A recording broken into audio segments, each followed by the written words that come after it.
ऐसा है, देखिए, सूत्रों से दिख रहा था कि कंडीशन तो वही दिख रही थी, मगर अब पुलिस सूत्र फेल है इस बार। पुलिस इतनी डरी हुई थी, जब गोलियां चलने लगी तो पुलिस भाई दूर हो गई। ठीक है, अब वो उतने जितने में वो एक्शन लेते तब तो क्या, पुलिस पकड़ ली।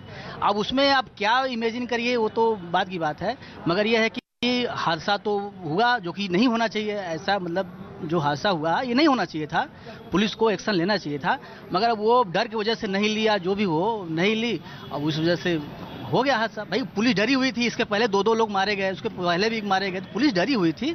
उसमें 2 पुलिस वाले भी मारे गए, उमेश पाल में। हाँ भाई डरी हुई थी, अब उसमें हम भी ना मारे जाएं इस चक्कर में, तो हो सकता पुलिस अपने एक्शन लेते लेते तब तक तो हो गया, 20 सेकंड या 10 सेकंड में हुआ। तो दूसरी बात यह है वकील साहब कि कोई वो ट्रेंड कमांडो पुलिस वाले थोड़ी अतीक अशरफ को लेके जा रहे थे। हाँ कि वो कमांडर और थाने के सिपाही थे। और थाने के सिपाही किस चीज में मुस्तैद रहते हैं, हाँ तब ये आपको पता ही है। तो वो अतीक को ले जाने में कितनी मुस्तैदी दिखाए, बताइए क्या। और वो समय भी ऐसा था, 2-3 दिन से लगातार वो ले जा भी रहे थे मेडिकल के लिए, रूटीन चेकअप के लिए, तो कहीं से उनको आशंका थी ही नहीं कि इस समय ऐसी स्थिति घटेगी। और वो तो पूरा उनका इलाका है, वहाँ तो उनका जमता था अड्डा, वहाँ तो सारी चीजें 20 साल तक कोई अतीक अहमद नाम नहीं ले सकता था। तो ऐसी जगह पे कोई कल्पना कर भी नहीं सकता था कि कोई घटना ऐसी घटेगी। उसके बाद भी जो है इतने ट्रेंड शूटर थे, इतनी बढ़िया महंगी देखिए वो पिस्टल उनकी दिखाई दे रही है, और इतनी बड़ी साजिश थी कि कोई भी हतप्रभ हो जाता। उसके बाद भी जो है पुलिस वालों ने उनको पकड़ लिया, खुद सरेंडर उन्होंने करने की कोशिश भी किया, तो उस लिहाज से चीजें तो ठीक है। उनके हाथ में पिस्तौल होती और पुलिस वाले पकड़ लेते तो थोड़ा बहादुरी मैं भी मान लेता। उन्होंने पिस्तौल फेंक दी, हाथ ऊपर कर दिया, एक लेट गया, बोला सरेंडर। बात एक वो भी डरी गए थे, एक्चुअली हतप्रभ हो गए थे, लेकिन उन लोगों का खुद प्लान ही ऐसा था, कोई स्क्रिप्ट रचना इतनी बढ़िया की गई थी कि कैसे आना है, कैसे मारना है और कैसे सरेंडर कर देना है। इससे लगता है कि इसके तार बहुत दूर तक और बहुत बड़ी साजिश हुई है, क्योंकि जो 2-3 दिन की रिमांड में उन्होंने कुछ कबूलनामे किए थे, बताते हैं कई लोगों के नाम लिए थे, पता नहीं किसके किसके नाम थे। उसके पहले एक थ्योरी आ रही थी कि पंजाब से जो असलहे आते हैं अंतर्राष्ट्रीय तस्करी होकर के, और आईएसआई के कुछ स्लीपर सेल थे, इनके नाम भी जुड़े जा रहे थे। पता नहीं उसमें किसका क्या होने वाला था खुलासा, कल को क्या पता चलता, उसको लेके किसने किया, कैसे कर दिया, लेकिन कांड तो कर ही दिया बहुत बड़ा। और कानून व्यवस्था के हिसाब से भी थोड़ा चिंताजनक बात तो अब है ही है, लेकिन संभाल लिया गया चीजें, उसके आगे कुछ नहीं हुआ, सारा माहौल कंट्रोल में है। ये बात तो मैं बता दूं, जब मैं प्रयागराज में कल सुबह आया, घटना के करीब 12-13 घंटे बाद, तो पूरे 5-6 घंटे मैं इस शहर में घूमता रहा, तो जैसे लग रहा था कि कोरोना काल के समय जैसी तस्वीर थी या शहर में कर्फ्यू लगाओ। लेकिन आज जैसे ही सोमवार को जब शनिवार की रात और रविवार की रात ठीक से निकल गई, सोमवार की सुबह जब हुई तो प्रयागराज की पूरी जिंदगी जो है वो पटरी पर थी और बिल्कुल आम जीवन दिनचर्या यहाँ पर चल रही है।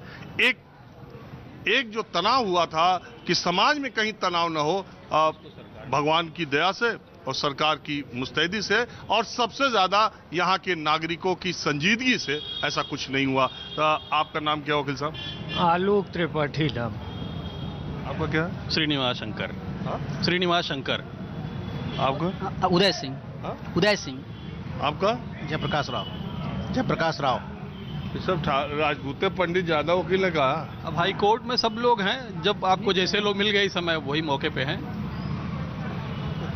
हाँ तो नहीं, ऐसा कुछ नहीं है, लेकिन संयोग है कि आप ज्यादा संख्या हाई कोर्ट में तो कहा ही जाता वैसे भी है। सब बार के सब वही जीतते हैं। पंडित जी सबसे ज्यादा लोग हैं, सबसे ज्यादा पंडित जी लोग हैं, सबसे ज्यादा है। त्रिपाठी जी प्रेरित कर रहे हैं। पंडित जी इसमें 22,000 में कितने पंडित जी हैं?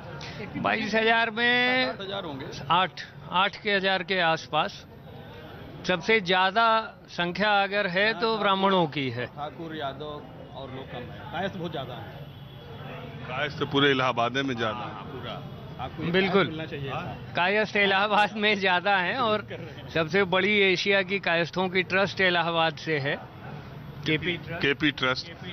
हाँ, केपी श्रीवास्तव जो थे वो महापौर भी हुए थे। बहरहाल अब ये जरा सा अब आखिरी सवाल आपसे, समय खत्म हो रहा, कि आपको क्या लगता है कि अतीक अहमद और अशरफ को मारा गया, मरवाया गया?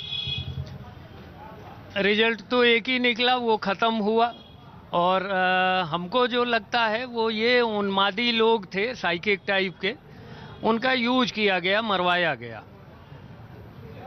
और हैं ऊंचे लोग हैं, रसूख वाले लोग हैं। अतीक की पिछले 2 दिन की जब आप बाइट सुनिए, प्रतिक्रिया सुनिए, जो वो पुलिस कस्टडी में रह के बोल रहा था, तो वो कबूल भी कर रहा था और कबूल करने के साथ कहीं ना कहीं पीछे से लोगों को धमकी भी दे रहा था कि छूटने दीजिए, उसके बाद मैं इंतकाम लूंगा।